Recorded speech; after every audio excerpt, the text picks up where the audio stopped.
On today's episode of Talking Town Ball, we have hit Labor Day weekend. That means the days are numbered for the boys of summer. We recap the first two weekends from Gaylord, Hutchinson, Brownton, and Glencoe. We will talk about the final 8 teams in A, B, and C, and a little bit of everything in between. So sit back. And we're going to go state fair on the bit today since we're all skipping the state fair and going to the state tournament. We're going to have a little bit of deep fried alligator paired with some weird pickled flavored beer. Sit back, relax as we talk Town Ball State Championship Weekend Edition. Under those stars where the heart beats strong, Minnesota Diamonds where we all belong. Cheering voices carrying through the night, the soul of the state under stadium lights.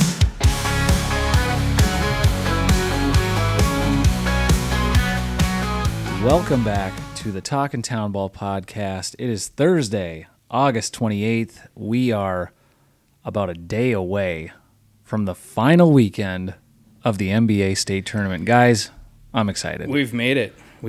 It's been a battle. It's 2 weekends of fun. I mean, for these host sites, obviously they're having a really good time. They're probably tired. Mm-hmm. They're getting to that point where they're like, we cannot wait to be wrapped with this thing. I mean, everyone enjoys good baseball, but if you've ever hosted one of these tournaments, that final weekend is kind of like you see the light at the end of the tunnel. I mean, right. Hayes, do you have anything to say on that? Yeah. Well, I was going to say I've run into people from Brownton and Hutchinson just talking to them. It's like it goes by actually pretty fast. Once it's here, it goes by really quick because you say, well, it's 3 weekends, so that's 3 weeks, but it's only about 16, 17 days you're really cramming it into.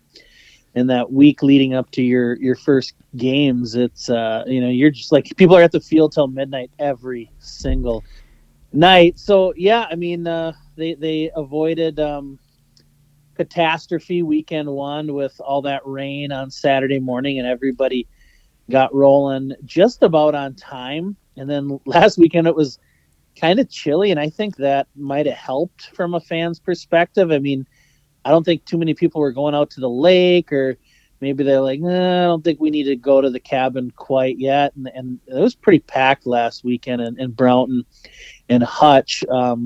We do have to pour one out to Gaylord, though, because have you guys been out to Gaylord? I didn't make it there. No, I haven't made it out. It looks like they do have one game left. I was checking the updated brackets, and Friday, so tomorrow night, Minneapolis Warriors or Lions Pub, whatever they are, and then Air Freight, they play at 7:30 tomorrow night in Gaylord, and I think that's it for them.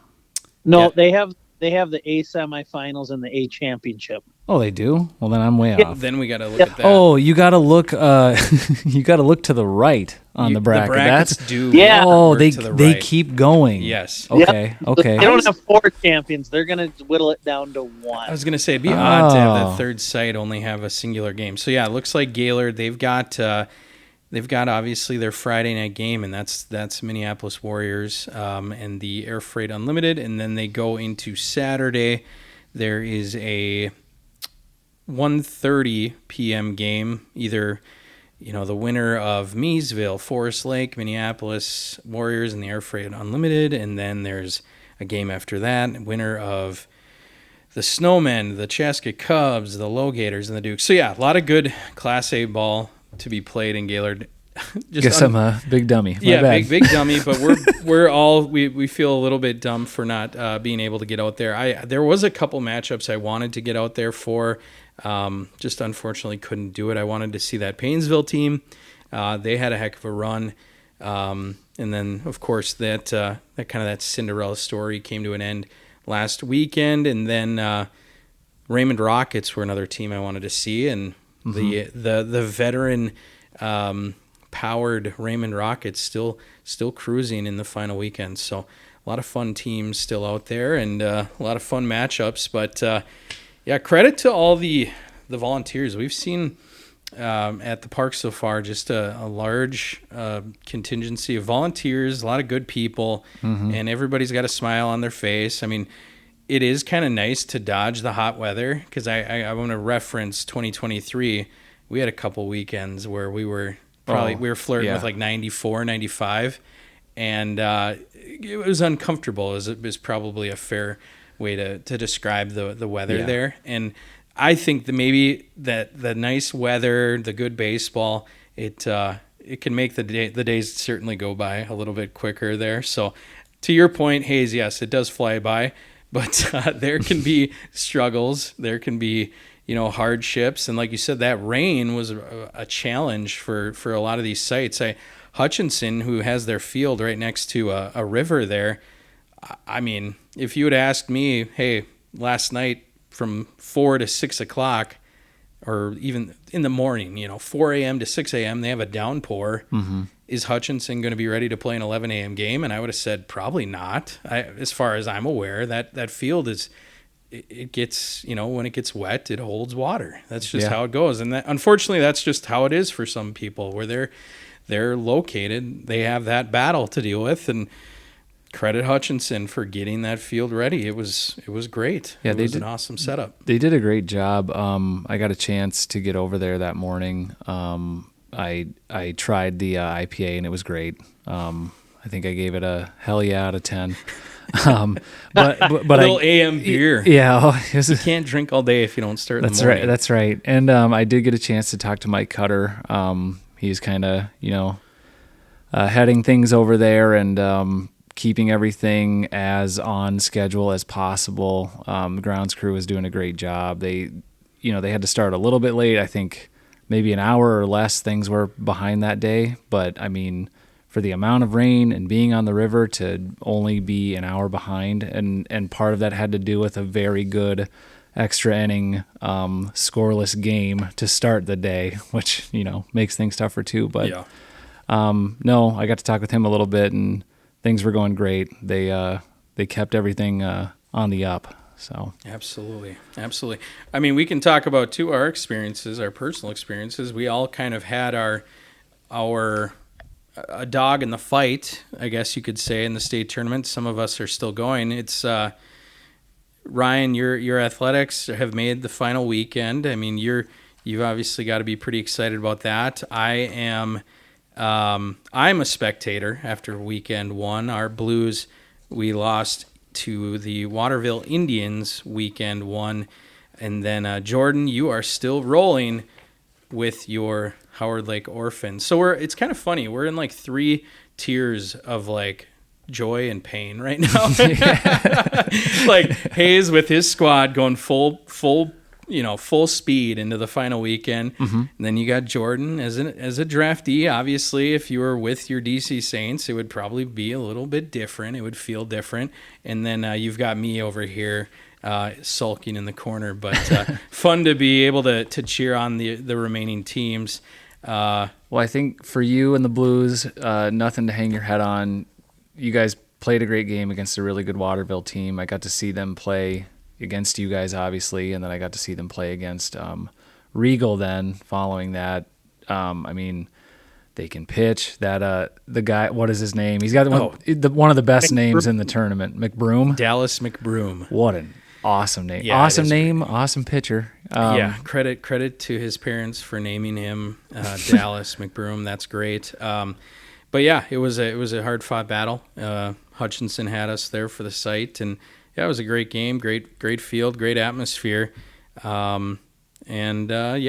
the state baseball. Yeah. If you think it goes by quick as a volunteer, as a host site, well, imagine just being a one and done. I feel like we were in Hutchinson for a half an hour. We were out of there, and there was our state run right there. Well, it seemed that quick because the pitching was that good.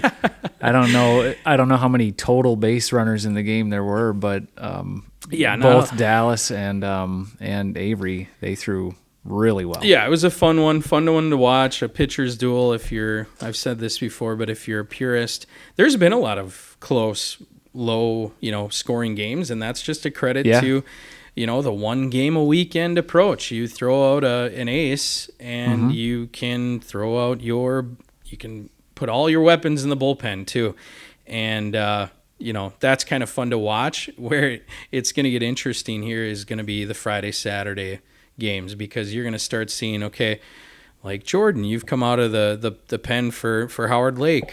Are you going to be maybe a dedicated, second game starter? Hayes, I talked to you a little bit even. I mean, obviously your approach has to shift a little bit. Your draftee probably going to go, but your bullpen approach might be slightly different in the first game. Well, no. We play Saturday. You gotta get to Sunday. If that means you gotta empty the tank to do it, then that's right. gotta do. Right. I mean, there's a plan, and then there's a backup plan, and then there's a third plan. Which that's one thing nice about B this year is if you do win it, it's one Saturday, one Sunday, one Monday. They eliminated that back to back. I see, in Class C ball, you got to win 2 games on Sunday to win the championship. And if you got to play and you win and then turn right around and play a championship game, that can, can be a blessing or a curse. You're either staying hot, but sometimes it's hard to come down off a potential emotional high from winning a semifinal game and resetting your mind and just resetting everything. And all of a sudden you hit a wall in the third inning and you get in a little bit of trouble, or you just ride out the guys that are hot. So yeah, you really. No, I mean, you got to get to Sunday if for us. So right, everybody has a plan until the plan goes to hell, and then you've got a new plan. So yeah, it'll be interesting to see how teams, you finally get to see their depth a little bit. That's where something we haven't really seen in the first couple weekends. Yeah, there've been games where we've seen 3 or 4 pitchers, but for the most part, it's been a 1 to 2 man show, and you just see the best arms. And now it'll be fun to see teams get tested a little bit, get pushed a little bit further. So yeah, fun stuff there. I mean, I don't. Where do you guys want to go from here? We've got a lot of games we can go over, a lot of kind of a rundown of our first 2 weekends. We could talk about games that stood out to us. Yeah, I mean, piggybacking off of, you have a plan and then, it kind of all goes up in the air. We had one Hutchinson Sunday at 4:00 that turned into kind of a later game. New Ulm defeating Princeton 3-2. Did it go 18 innings? Was 18. that what? 18, yeah. NSPN, it's kind of cool. It was funny. On ESPN, it didn't show that they were in the 18th inning. It just said they were in OT. Oh, yeah.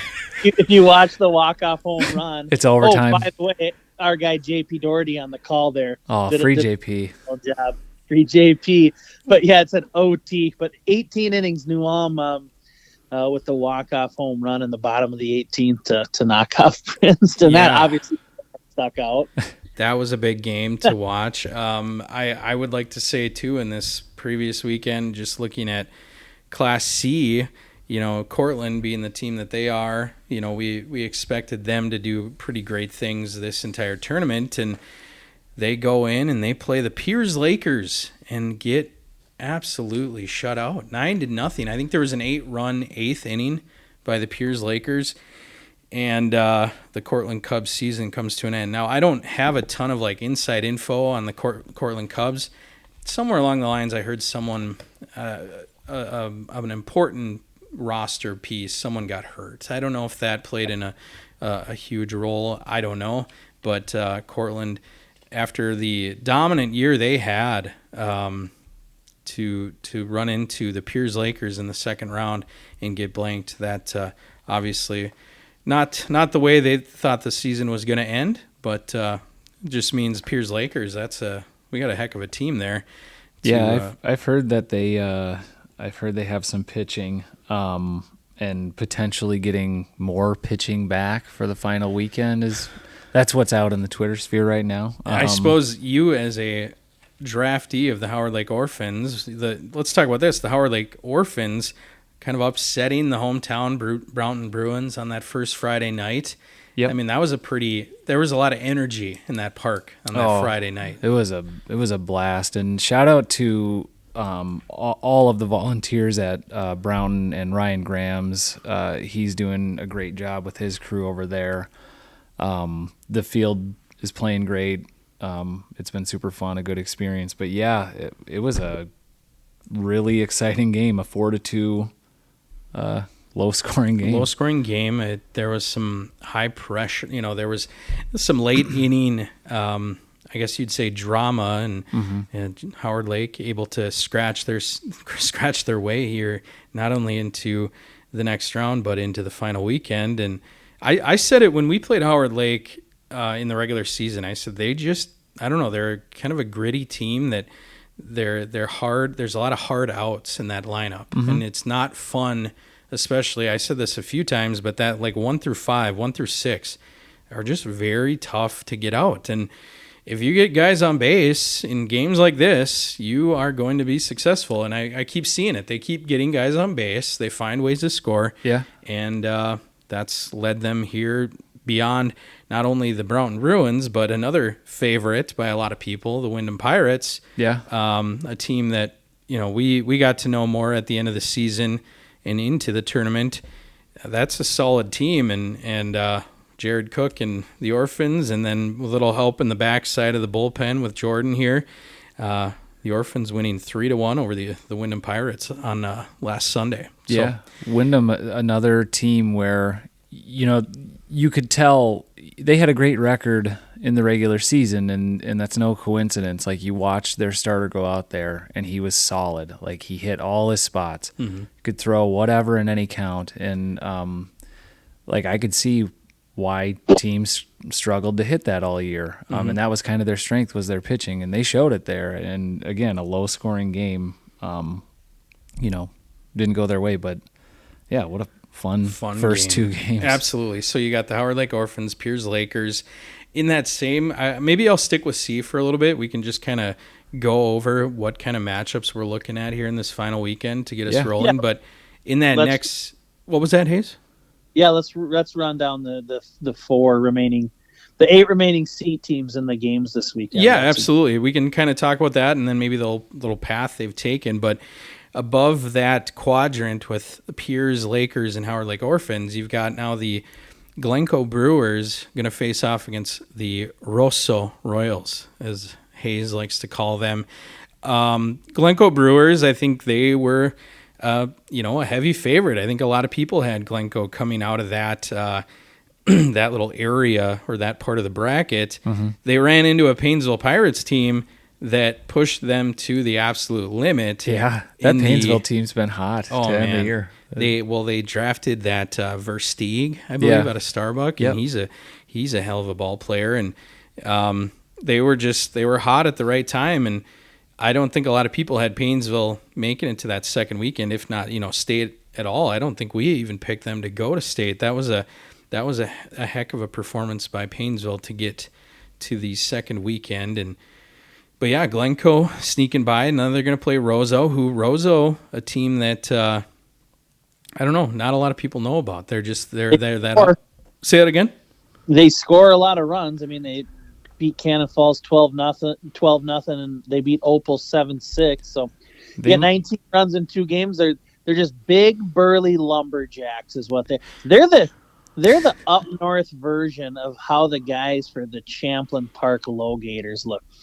Tough, blue collar, wear a plaid shirt, lumberjack type of guys. Rosso, that's them. So they can hit a little bit, but I do expect a low scoring game, and with everybody having their best arm available for the first game of the weekend. Yeah, I think Glencoe with the scare against Painesville, I think that they're gonna come out playing loose. Rosso, that's, like I said, don't know a ton other than I guess they're big lumberjacks that are gonna bring the lumber down from up north, and it's a fun game, a fun matchup. You never see matchups like this anytime, any other part of the year. So Glencoe versus Rosso, that'll be a fun one to watch.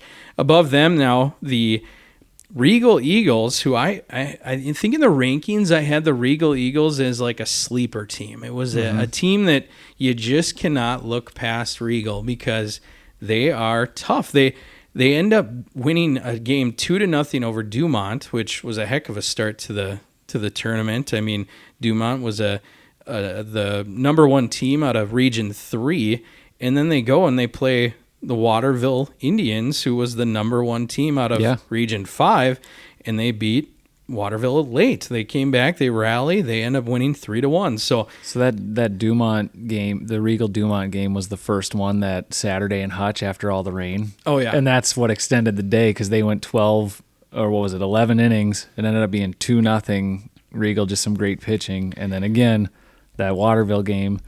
3-1. I think they got some late runs with a lot of bunting. I think they bunted like 6 times in a row, and there was no answer for it. No answer. So Regal, which is cool. It's fun to see. But then, they beat Waterville. So. That's a team that, like we said, we can't rule them out. They're going to scratch their way the entire way, and if they're alive, they're battling, and they've earned the right now to play the Le Sueur Braves, who.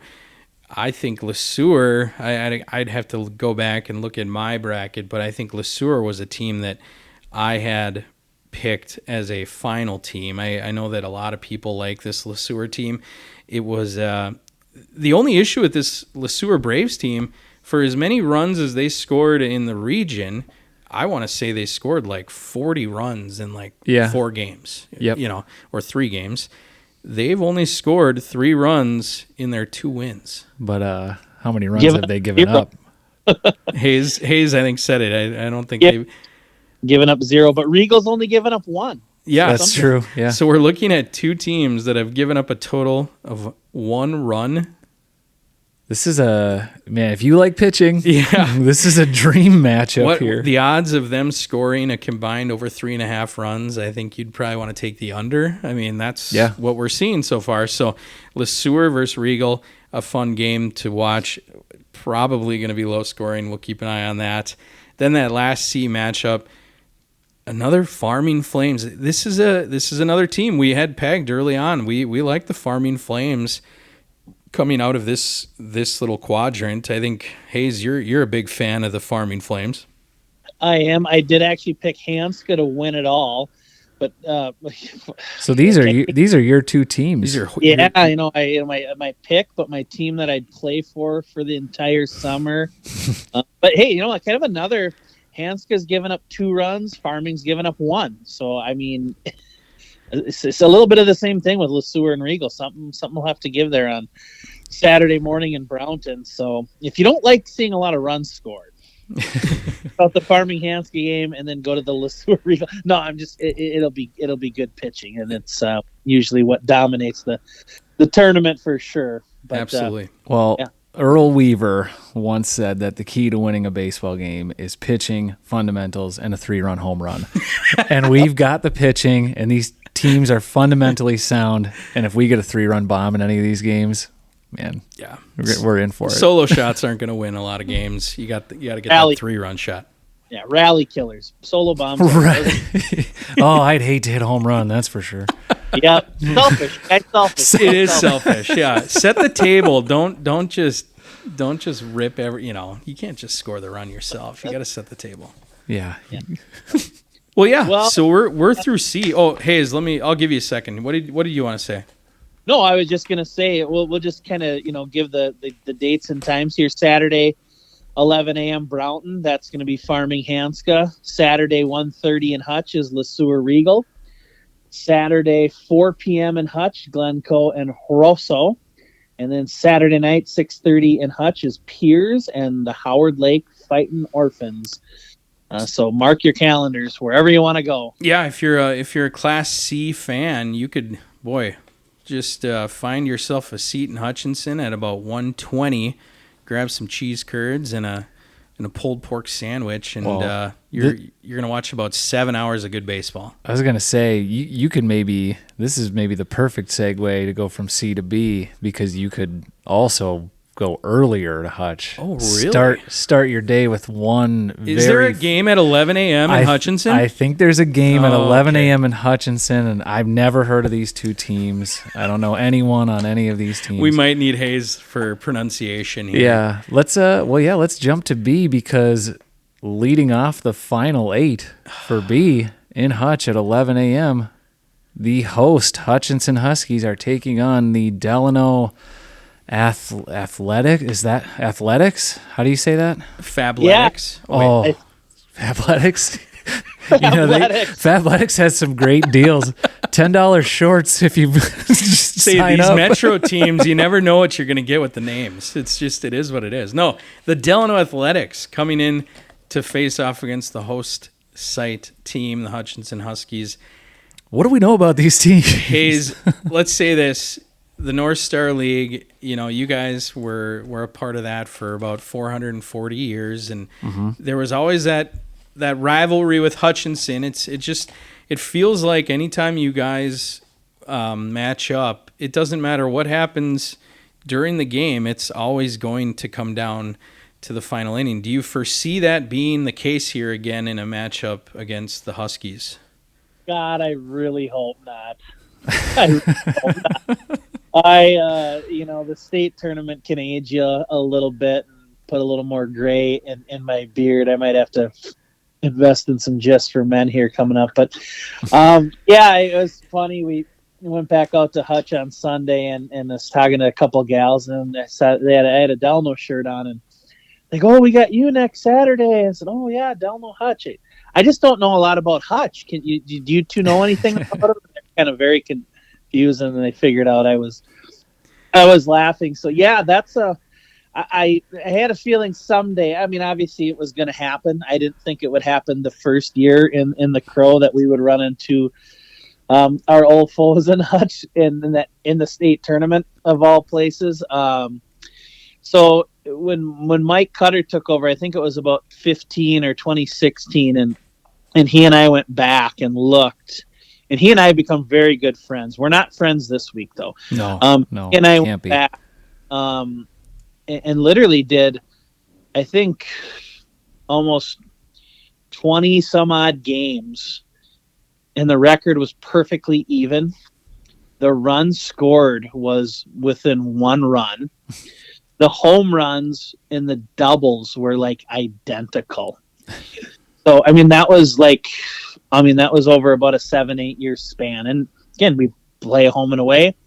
We ran into them more often than not in the playoffs. So, it was, everything was identical. I think there was at a time too that they had 2 MVPs, we had 2 MVPs. It was just kind of interesting, Cutter manager of the year, Steve Island manager of the year.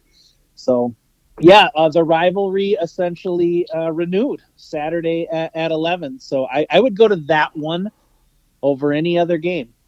Yeah. Well, you have to. So. You have no choice. I'll be there. If you have free will, I think you still should go to that game. That's going to be a good one. I'm sorry, Farming and Hanska. I'm not going to watch your game. I'm just not. We have too many things invested into this game. I think just our connections, even as like Litchfield, the North Star League. You've got DC with the North Star League. You've got Hayes coming back to play Hutchinson. This is going to be. You can't miss this one. We got to put this one on the schedule. So Hutchinson with quite a slate of games on Saturday. That'll be a lot of fun. I'm assuming Hutchinson, and I wasn't there for their opener game against Bird Island, but I would assume there was a lot of people there. Yeah, I think they were just under 800. I think they had announced 788, I believe, that night. But then, there's people that are volunteering and other people sneaking in, and we just total in that ballpark, for well over 800 people. Yeah, wow. And they were treated to a really good one too. Hutch beat Bird Island 5-4 in 10 innings, and Bird Island's a great team too. What a Friday night game to kick off that second weekend. Yeah, it's going to be a good time. 11 a.m. Saturday, Delano Athletics, Hutchinson Huskies. That is appointment baseball for sure. I think we can move on. I mean, unless you've got something you want to put on a bulletin board for Hutchinson, or is there anything you want to say? Cutter is a terrible manager.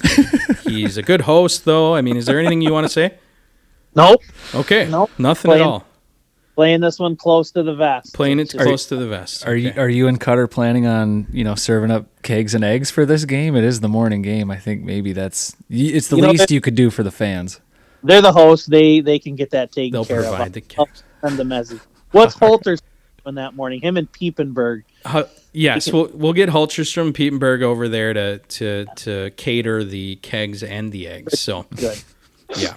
All right. Perfect. Now on to Saturday at 1:30 in Brownton. We talked about the Raymond Rockets earlier. That's speaking of Eric Holterstrom, a former member of the state championship Raymond Rockets, they have made it back to the final weekend, and they get to play the Young America Cardinals. And Hayes, we sat down and watched Young America play Maple Lake this last Sunday, and Young America is pretty solid. Mm-hmm. I think, and that's to no surprise to anyone. I mean, I think everyone knew that they were good all throughout their district, and then all of a sudden you might want to talk on this, Hayes, too. They added a Northwoods League talent on to the top of their batting order. Yeah, Braden Coles and Jeremy Stender had talked about it when we had him on. But I hadn't seen him up close, and they inserted him right in the leadoff spot, and he was making noise right away, playing left field, and then that just kind of slid everybody down in their order, which is already a pretty dangerous lineup. And then you have guys like Matt Mann, Greg Kaler, and Joe Clay coming off the bench. It makes for a tough lineup to navigate, but Raymond's going to give them everything they got. I mean, you can talk Delno Hutch just because it's an old rivalry and we're not in the league anymore, and it's at Hutch, and I get all that. Raymond and Young America is equally, if not going to be a better matchup too, because both of those teams are Labor Day weekend teams quite often. Yeah, if you want to see talent, I mean, Tyler Steen is probably one of the best hitters in Minnesota. I mean, arguably. Absolutely. And then you've got this Eli Nelson, I think is a young guy. I haven't seen a lot about him, but he led off the game against St. Stephen with a home run, and then I think his next at bat he ripped a double. I mean, these guys can hit. They're always, Raymond has always been good. They've got their veterans leading the way, and they're always finding ways to win. So Young America versus Raymond, that'll be a fun matchup. Really good baseball. Two teams, like you said, Labor Day caliber teams, and then right under them in the next quadrant, we've got another two teams that are Labor Day caliber teams. Talk about veterans on rosters. How about the Cold Spring Springers and the Nisswa Lightning? I mean, you've got rosters where some of the best players on the team are 30, 32, 35, even in their 40s. I mean, Jeremiah Pepcorn for Nisswa. You've got, I always blank. Nate DeShane is the big dog from Nisswa. Yeah. A guy. He's a little bigger, but yeah. What did you say? He's a little bit. I think he's only 29, but he's been around. He seems like would be in his mid 30s because he's been around forever. It's that beard. It makes him look like he's a 35-year-old dude that just swings it. But he's a machine out there. But absolutely. And then you got Dempsey and Hansen and some very familiar names with the Cold Spring Springers, and just the history that they have, a buzzword in today's young pop culture, the aura that the aura, yeah. Spring. But then this one, I mean, the state champs in 2022 for Class C. They're a regular on Labor Day weekend too. So, kind of a little bit of a new guard and a very historic guard going at it Saturday 4:00 over in Brownton. So, yeah, I mean, so far we're kind of 3 for 3 on B matchups on Saturday. And then it leads to our final B matchup, which is a 6:30 game in Brownton on Saturday night. And a kind of, I would say the biggest surprise out of the tournament, other than maybe that Cortland loss, is maybe this Foley Lumberjacks win over the Jordan Brewers. The Jordan Brewers, they had their bye after the first weekend. They come in, they play a very hot Foley Lumberjack team, and Foley, I think they scored their 3 or 4 runs in the first or second inning, and then the game was just it just stalled out the rest of the way for Jordan. Yeah, that's what happened. I was listening to it on the way out there, and Foley had put up 4. There was a ball, I think, that just caught enough of the wind to get out of the reach of Joe Lucas out there in center field for Jordan, and that opened the floodgates in the first inning, and then it was just zeros the rest of the way. Jordan couldn't get anybody, I think, past second base, and that was that. I mean, and you look at Foley, their first win was against Watkins, so they've taken down 2 pretty big juggernauts in their first 2 games. You kind of look at that, and in the 3 teams in that little quadrant, I don't think a lot of people had Foley, getting out of the first round, and people were probably looking forward to a Watkins-Jordan matchup, and here's Foley 2-0 heading to Saturday. Yeah, don't sleep on the Foley Lumberjacks. In the same quadrant, you talk about expectations of teams and who was going to maybe get out of here. I bet, myself included, I had the Plato Blue Jays matching up against the Jordan Brewers in this matchup here on this Saturday game. Plato running into the Princeton Panthers, the 3rd seed out of, what is this, District 1. And the Princeton Panthers have gone on just a warpath here. Yeah. They handled Plato and to score 7 runs in an opening round game against Plato and the type of pitching that Plato has, that's tough for anybody to do. And then to take New Ulm, to the brink and, fall just short and in that 18-inning game. And now we've got Foley New Ulm. 18-inning game. I mean, we've obviously seen some long extended games here in the state tournament. I think it was funny. Somebody tweeted out, and we're on to the 17th or 18th or whatever. Loretto, whoever runs the account for the Loretto Larks, all they did was they put a GIF response and just said, "would not recommend." Yeah. Yeah, it was the NBA tweeted out, after 16, New Ulm and Princeton tied at 2. We're coming for you at Bird Island Frogs, at Loretto Larks. And Loretto, would not recommend. If you like spending 6 hours at the ballpark, push it for 22 innings or whatever. But neither of these teams had a John Early to get them to that 22 inning mark. You need a John Early. You need a John Early. They only were able to go 18, and it was on a walk-off home run. I want to say that this guy who hit the walk-off, he was the 9 hitter for New Ulm. I could be wrong. I think it was his second of the night. Second of the night, but he's hitting in the 9 hole. You gotta sometimes you hide your best hitter there. Do you though? No, I don't know. I have no idea. If your 9 hitters putting 2 out and you're winning 3-2, that's very impressive. Credit goes to the. Oh my gosh, wait a sec. New Ulm Brewers. Yeah. Golly. That was for some reason, I thought Princeton, I'm all jumbled up. I had Princeton actually marked as beating New Ulm. Princeton down. I'm just out of sorts right now. It's been a long 2 weeks of state baseball. It has we're on to week 3 here, but we'll jump to A. That's B. A ton of great B game. Hayes, did you want to talk on that Foley New Ulm matchup at all? Oh, I just the gentleman's name for New Ulm was Trevor Nissen, and he hit the 2 home runs. I want to give him a little love on that. Gotta give him Tomahawk East. I'm a Tomahawk East guy. You always have been. I'm a Tomahawk East guy. Absolutely. I think I just like saying Tomahawk East.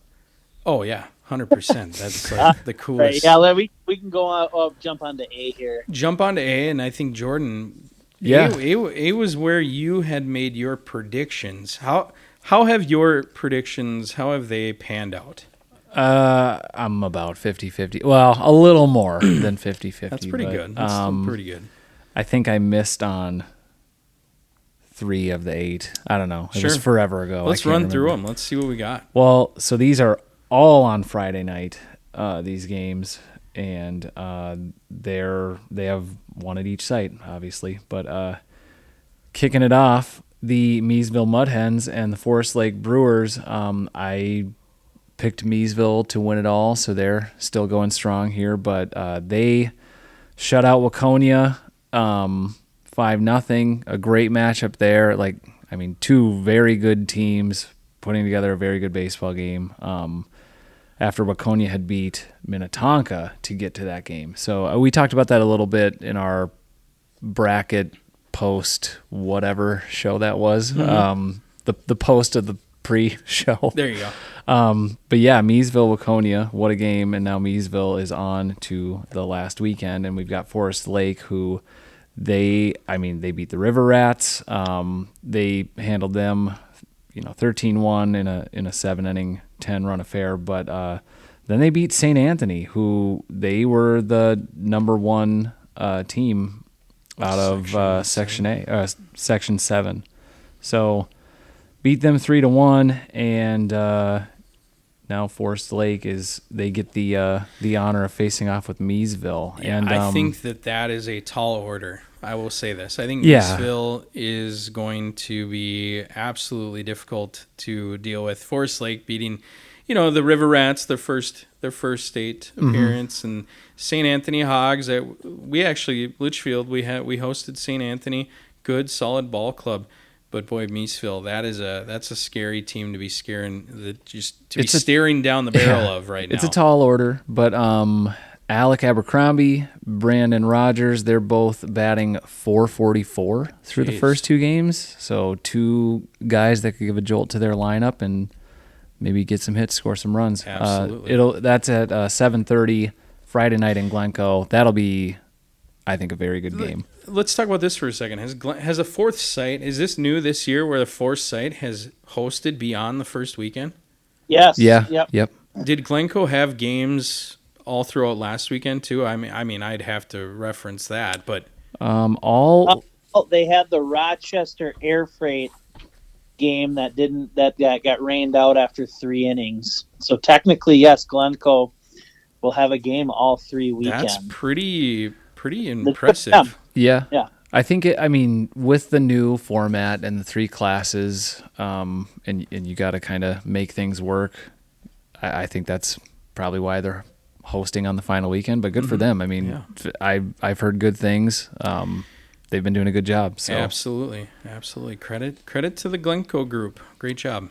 well, we've got down in the next quadrant here, the Minneapolis/Lions Pub Warriors are taking on Air Freight Unlimited. So the Warriors have got here by beating the Anoka Bucks in the first round, and then beating. I'm sorry. Burnsville had beat the Anoka Bucks, and then Lions Pub beat Burnsville. Our favorite to win it. By the way. Yeah, you know what? They can still hang the preseason championship banner. We won't take that from them, but they fell just short to the Warriors 5-3 in that second weekend game. And then Air Freight, they beat the Kitties, the Moorhead Mud Kitties, 5-3. A lot of people liked that Moorhead team. I've heard good things about them too, and they're a pretty solid team. I like the Moorhead Mudcats. I know that I'd mentioned his name before, but Tommy Horan actually got signed by the Fargo Moorhead Redhawks just recently. So I'm thinking he was away from the team. Yeah, He that was could probably be. Yeah. with Fargo Moorhead. So maybe losing a big bat for them. But still a fun team to track this year. Moorhead Mudcats played their home games in Barnesville, Minnesota. If you've ever been through, I think they're still trying to figure out, where their home site is going to be in the future. But yeah, we know a lot about Air Freight. We've covered Air Freight all year. We know they have probably the scariest, left-hander out there. Oh yeah, Lobster. I think he had 19 strikeouts. Just in the last pedestrian game. stuff. Yeah, I mean he set the state tournament record when we were hosting with, I think, 14,000 strikeouts it was. But it was a ridiculous number. It was like in the 3 games he pitched, or around that. I think he pitched 3 total. yeah. But I think he had 64 strikeouts or something. I know that in 2 of the 3 for sure he had 20 or more strikeouts, which ridiculous. Yeah, dumb numbers. Just ridiculous Yeah. numbers. We probably he's getting the ball, right? You got to think. Hayes, do you hand the ball to your left-hander who strikes out 20 plus a game? Absolutely, but I will say it's interesting because Air Freight, like I said, had to play Rochester Friday night and then come back on Saturday the next day and play Moorhead. So they obviously have 2 good arms because they were able to take care of Moorhead. I know Moorhead got out to an early lead, and then Air Freight came back and won 5-3. I don't think Lobsher threw both, but No. I mean, I wouldn't put it past him, but I don't think he did. You got to throw your guy against him and set up a potential rematch of the championship game with Measville. Not to count out Forest Lake. Don't at me. Well, you can at me, but I At him. Yeah, always at Hayes. Forest, they're not going to go quietly against Measville. No, against Moorhead, Air Freight through Nick Morale. I might be saying that last name wrong. Morale. He went the first 6. Garrett Spikes went the next 3. They combined to give up 1 earned run, struck out 7, only walked 1. I mean, they've got more pitching than just their number 1, but their number 1 is very good. Yeah, and I mean, obviously, if you're within the town ball community, you're probably aware, but they had kind of a medical emergency. They're playing inspired baseball. They had a player manager who had I believe it was like a cardiac arrest situation, and really, really unfortunate stuff. As far as I could read into, I think the first responders in Brownton were credited with fast action and making sure everyone was. Before we jump to these last 2 games in A here, we should probably quickly give our props to the Brownton first responders and everybody that helped with that situation. Scary stuff. Nothing you ever want to have to experience. But there is I guess a tip/donation jar set out for Jake Hardy, the member of Air Freight that was having the medical issues. So if you make it out to the games, throw some cash in there because everything will help there. Yeah, absolutely. It's we've said it before, but it's we're all connected here. We're all family with the town ball stuff, and obviously that was a scary situation, and we're just happy to hear that everyone seems to be doing okay at this point. I'm not connected to the situation enough to really give a full correct evaluation, but from what I've heard through the Twitterverse is that things are in a better place than they were. So that's cool to hear. So like we said, Air Freight probably playing pretty inspired baseball. Yeah. That'll be a team to watch. The Measville, if you want to say, okay, we might have a Measville Air Freight semifinal game here, that would be an exciting one to watch.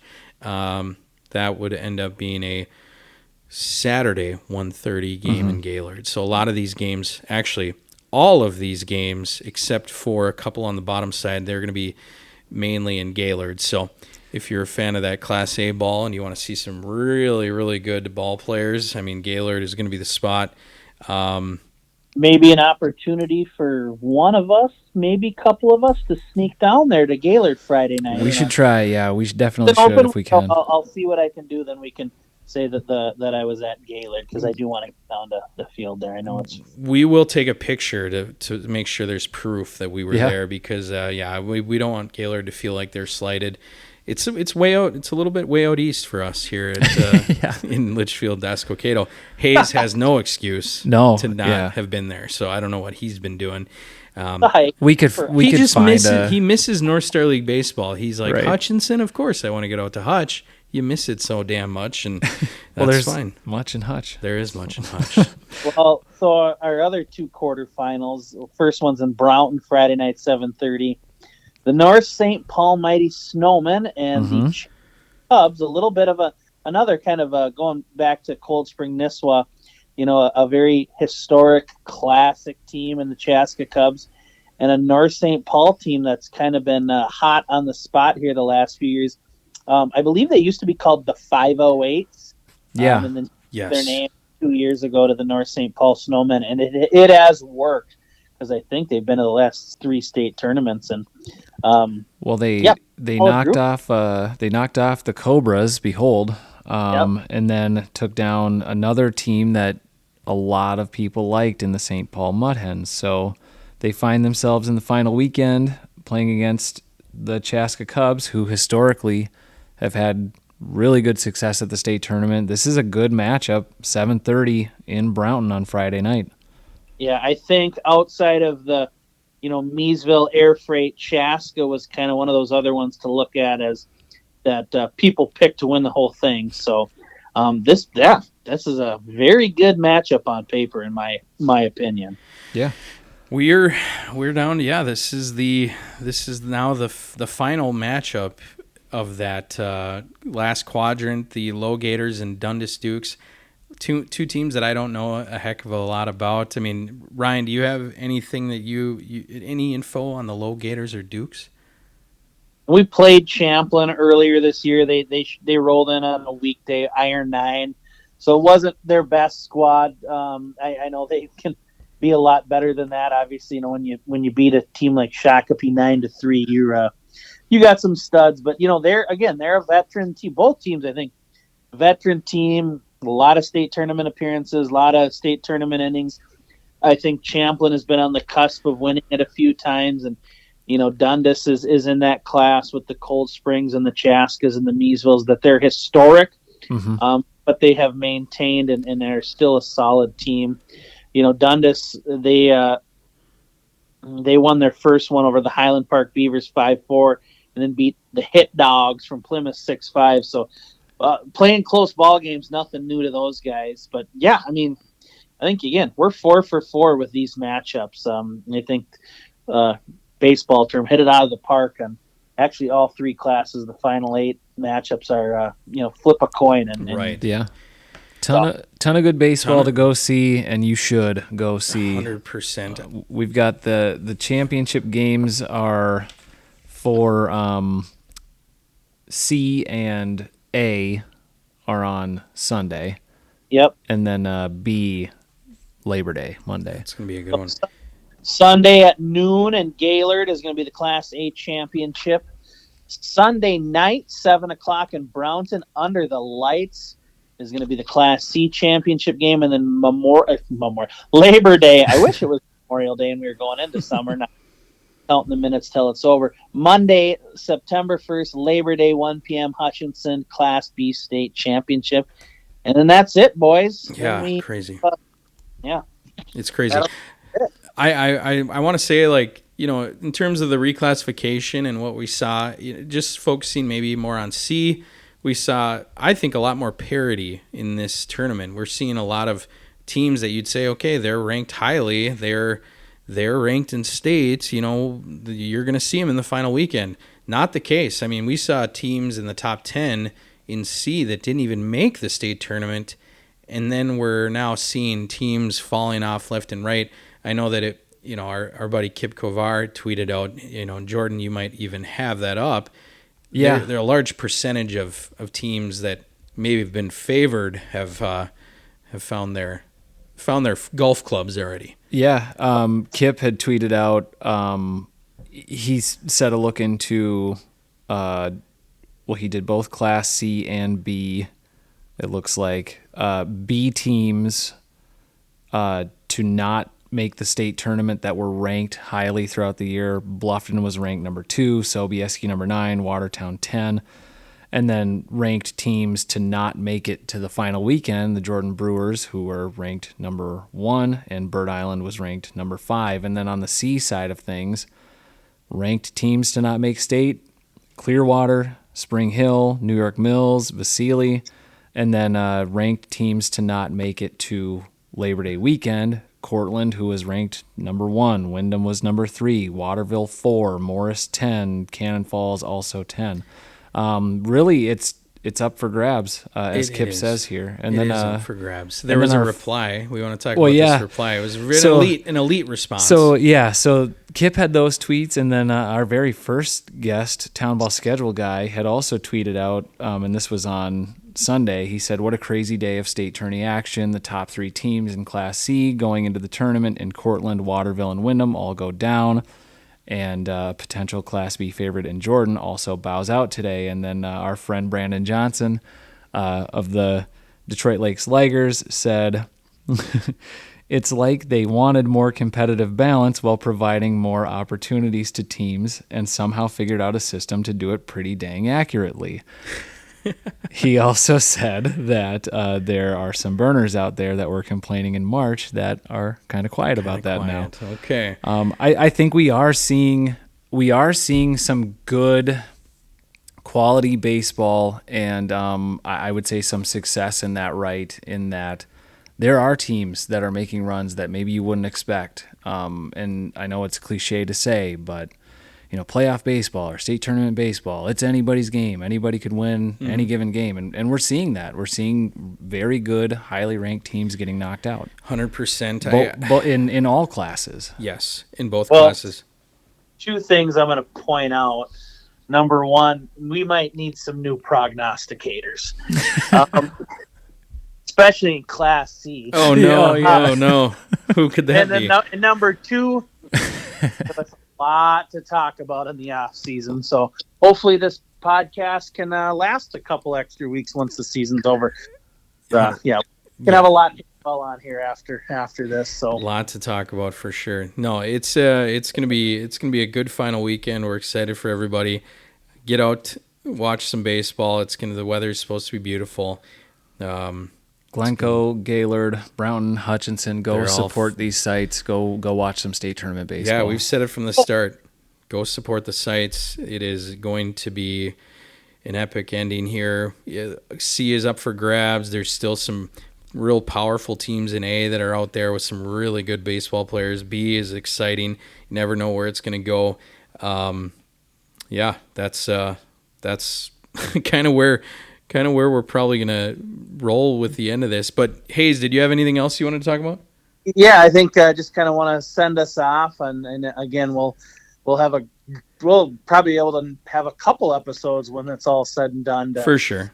recap everything. But hey, and we don't like you know me. I'm the serious one. Yes, you are. Yeah, big special birthday shout out this week. The guy is just a fan of Town Team Baseball. He's a big North Star League guy, helpful, state tournament, region tournament, district tournament. He kind of turned into a little bit of a Crow River Valley fan lately. Big birthday shout out to friend of the podcast, my buddy Josh Griebel at Delano. Birthday Josh this week, Griebel. so- And we're not a big birthday shout out pod. We're not probably ever going to do that again. I'm glad that you brought that up. Yeah. Josh Griebel from Delano. Big birthday there. So good call out there, Hayes. Always, you're a people pleaser, and that's just that's you. That is what it is. You're just trying to get more Delano fans in the door for that 11:30 or whatever game in Hutch, or 11 a.m. game in Hutch. That's what Gotcha. you're trying to do. Well, yeah, appreciate it, Hayes. I think we're probably going to sign off. We got baseball to play now this weekend. For Ryan Hayes, who just dropped the call. He's out of here. He texted me and he goes, "I got a kid crying. I got to go."